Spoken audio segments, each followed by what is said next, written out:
Bonjour mes amis guerriers spirituels, et bienvenue sur votre chaîne, le lieu où nous nous équipons pour la victoire. Je veux commencer aujourd'hui en vous parlant d'un sentiment que beaucoup d'entre vous connaissent intimement, même s'ils ont du mal à mettre des mots dessus. C'est la sensation frustrante, épuisante d'être bloqué, comme si vous avanciez dans de la mélasse, ou pire, comme si vous étiez empêtré dans quelque chose d'invisible, de collant, comme une toile d'araignée géante dont vous ne parvenez pas à vous défaire. Avez-vous déjà eu l'impression de tourner en rond?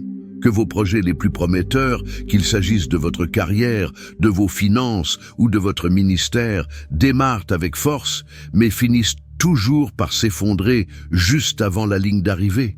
Ressentez-vous une confusion mentale, un brouillard qui vous empêche de prendre des décisions claires? Vos relations sont-elles inexplicablement tendues, pleines de conflits qui sortent de nulle part? Si une seule de ces questions résonne en vous, alors ce message n'est pas un hasard. C'est une intervention divine. Car aujourd'hui, nous allons mettre en lumière l'une des stratégies les plus anciennes et les plus paralysantes de l'ennemi. Nous allons exposer la nature, les symptômes et surtout la méthode de destruction de ce que l'on appelle dans le monde spirituel l'étoile d'araignée de la sorcellerie. Aujourd'hui, vous allez apprendre à identifier si vous êtes la cible de cette attaque spécifique. Vous allez comprendre comment elle fonctionne pour paralyser votre destinée. Et le plus important, vous allez recevoir les clés, l'autorité et la stratégie divine, étape par étape, pour non seulement briser ces toiles, mais aussi pour vous assurer qu'elles ne puissent plus jamais s'accrocher à votre vie. C'est une promesse.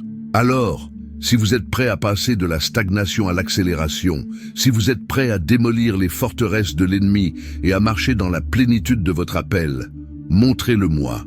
Mettez un like sur cette vidéo, non pas pour moi, mais comme un acte prophétique, une déclaration que vous êtes prêt pour la guerre et pour la victoire. Maintenant, respirez profondément et commençons.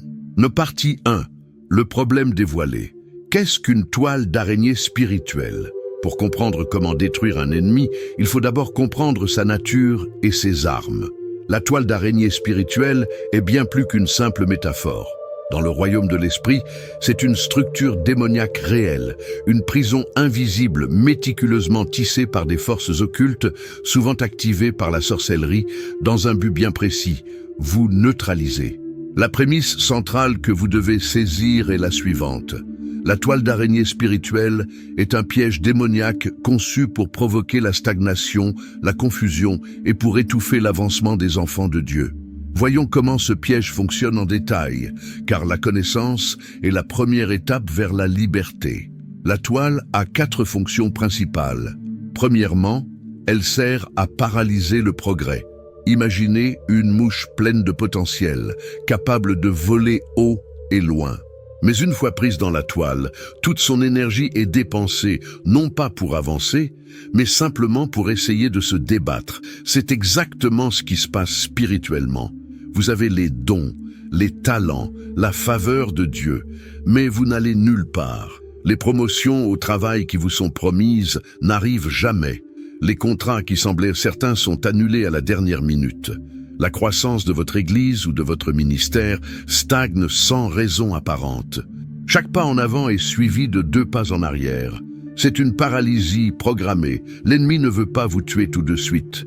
Il veut vous voir vous épuiser dans une lutte stérile jusqu'à ce que vous abandonniez votre destinée. Deuxièmement, la toile est conçue pour causer la confusion mentale et spirituelle. Une toile est collante, désordonnée. Elle obscurcit la vision. Spirituellement, c'est la même chose. Lorsque vous êtes pris dans ce piège, votre esprit devient brumeux. Vous avez du mal à vous concentrer, à entendre la voix de Dieu. Les décisions simples deviennent compliquées. Vous oubliez des rendez-vous cruciaux, vous perdez des documents importants. C'est une stratégie pour vous maintenir dans un état de désorientation constant, car une personne confuse est une personne facile à contrôler.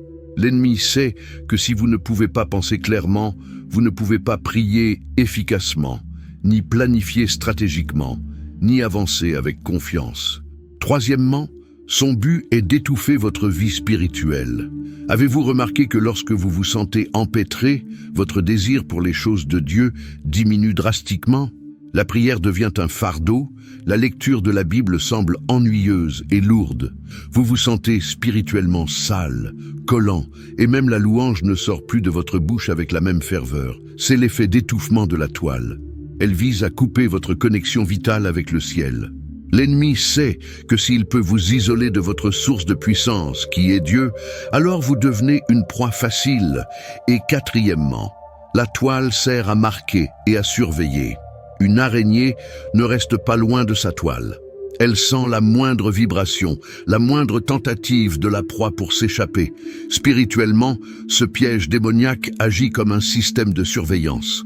Il maintient la victime marquée, permettant aux esprits méchants de suivre ses mouvements, de connaître ses plans et de lancer des attaques ciblées à chaque fois qu'une percée semble imminente. C'est pourquoi vous avez l'impression que dès que quelque chose de bien est sur le point de vous arriver, une catastrophe surgit de nulle part pour tout anéantir. Vous n'êtes pas malchanceux, vous êtes surveillé. La Bible parle de ces stratégies cachées.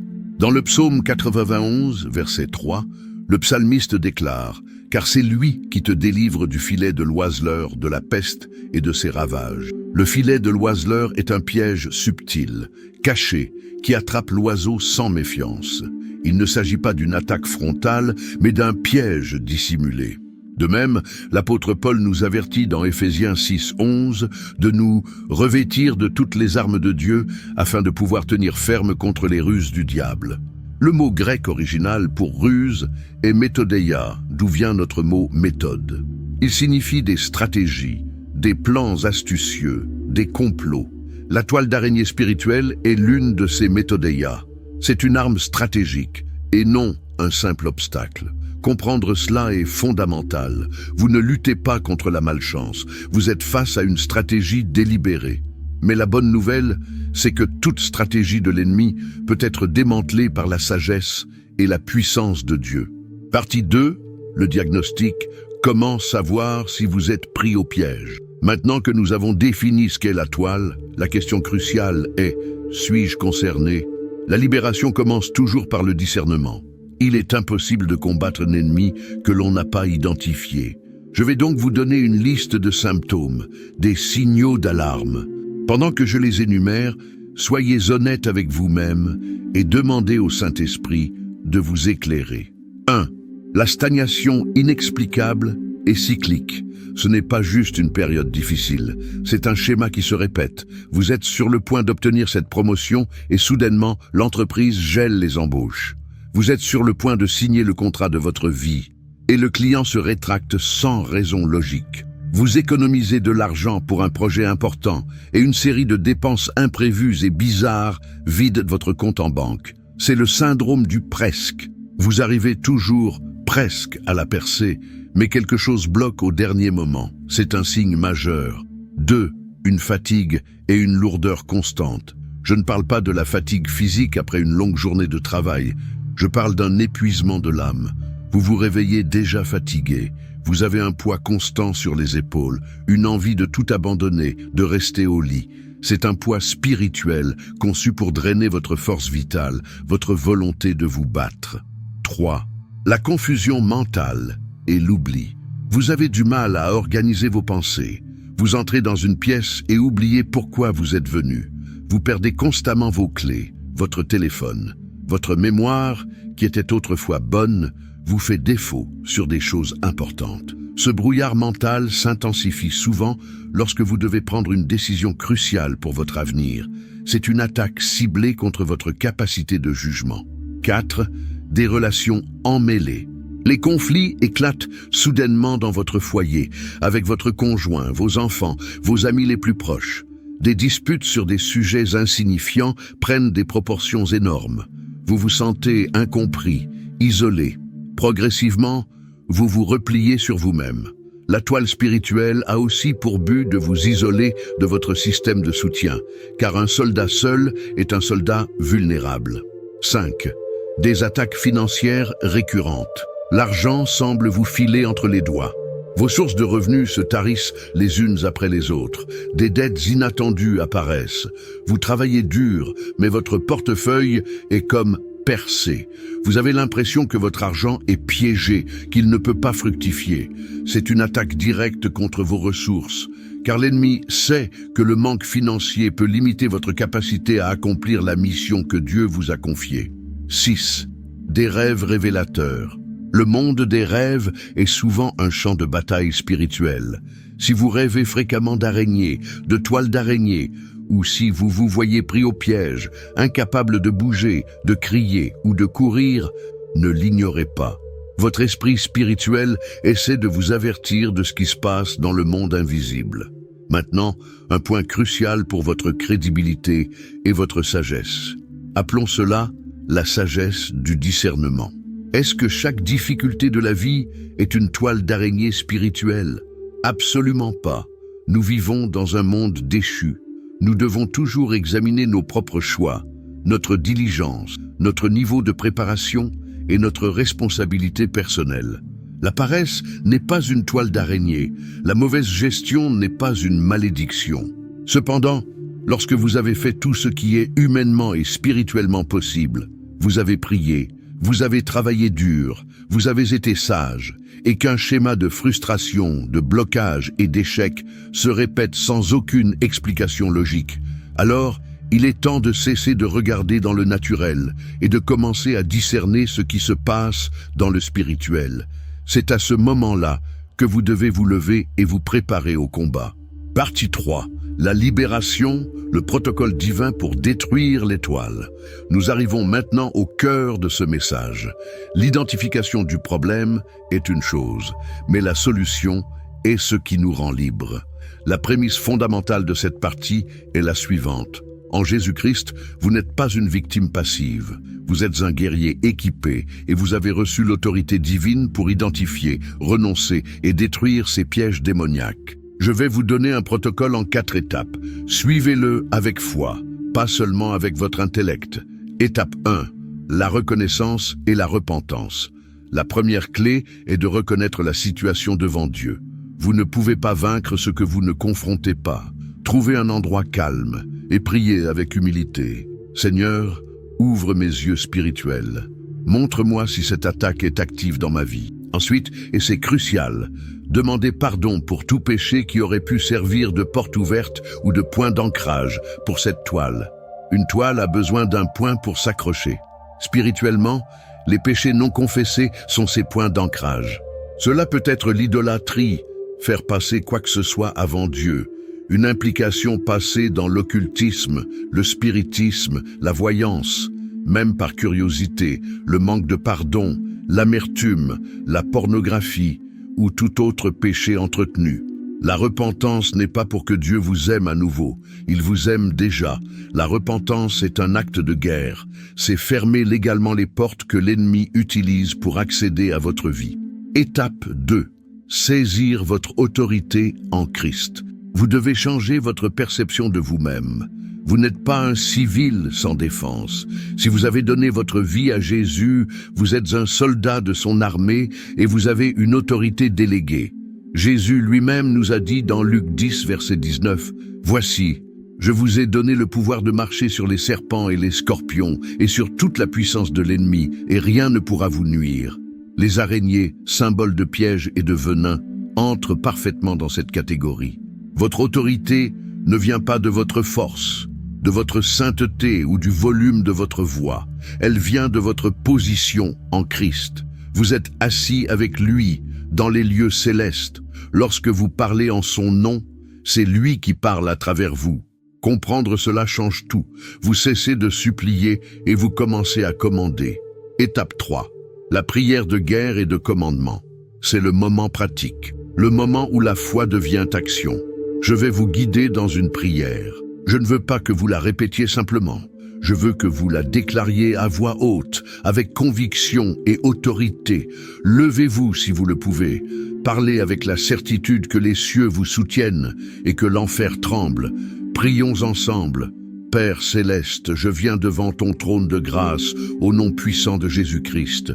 Je reconnais ta souveraineté sur ma vie et sur tout l'univers. Je me couvre, ainsi que ma maison et ma famille, par le sang précieux de Jésus. Père, je me repens de tout péché, de toute désobéissance, de toute porte que j'ai consciemment ou inconsciemment ouverte à l'ennemi. Je renonce à toute implication passée dans l'occultisme, à tout pacte, à toute idolâtrie.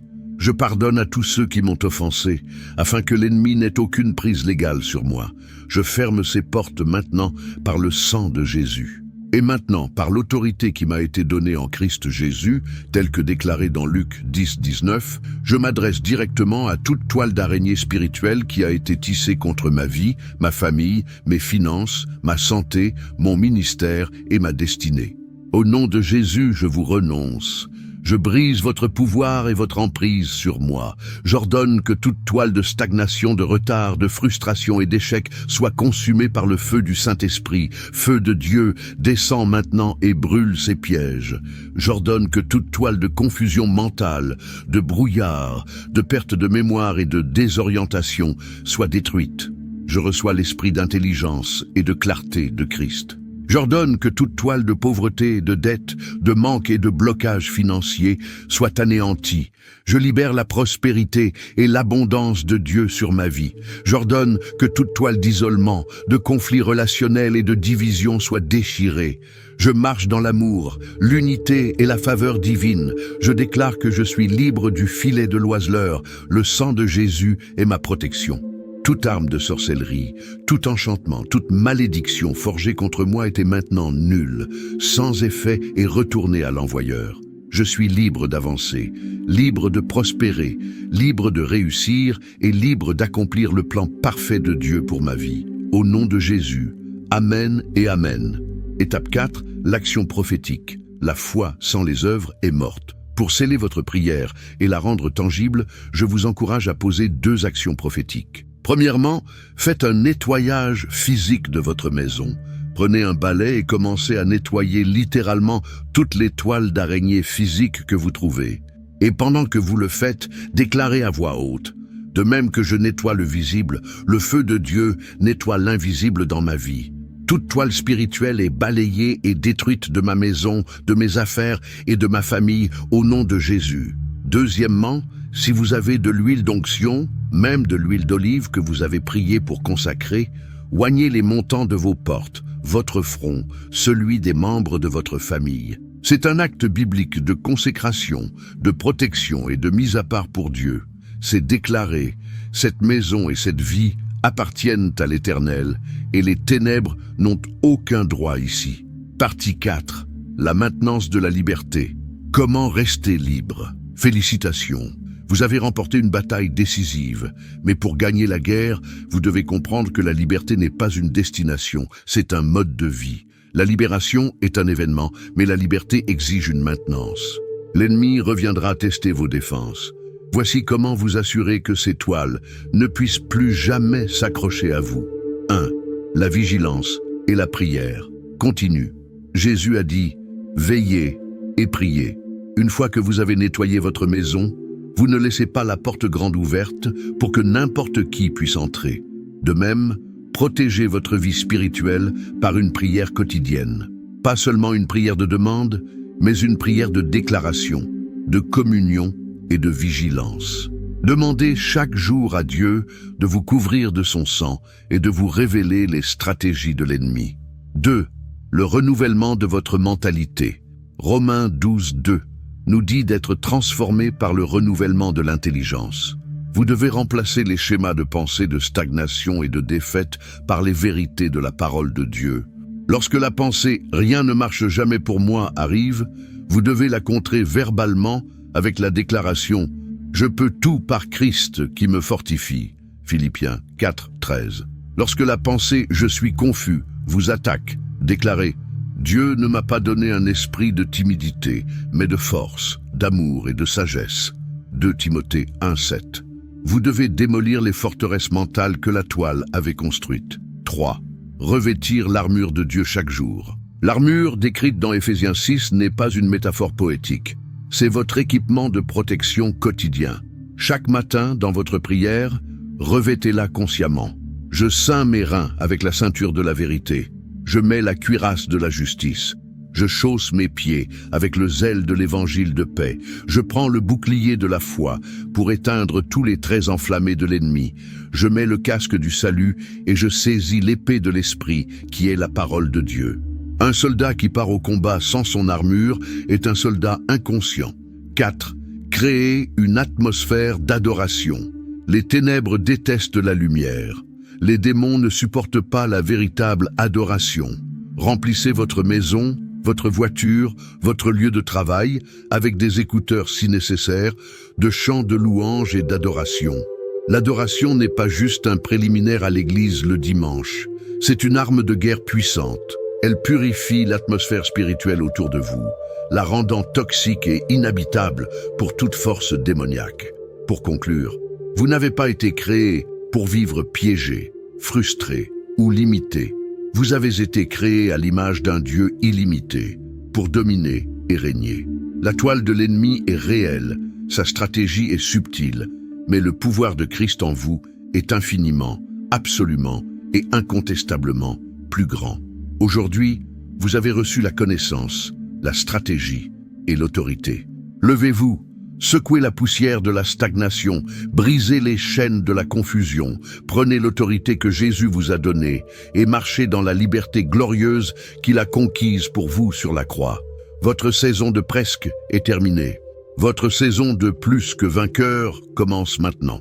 Si ce message a été une bénédiction pour vous, si vous avez fait cette prière et ressenti la libération, écrivez « Amen, je suis libre » dans les commentaires. Votre témoignage est une arme qui renforcera la foi de quelqu'un d'autre.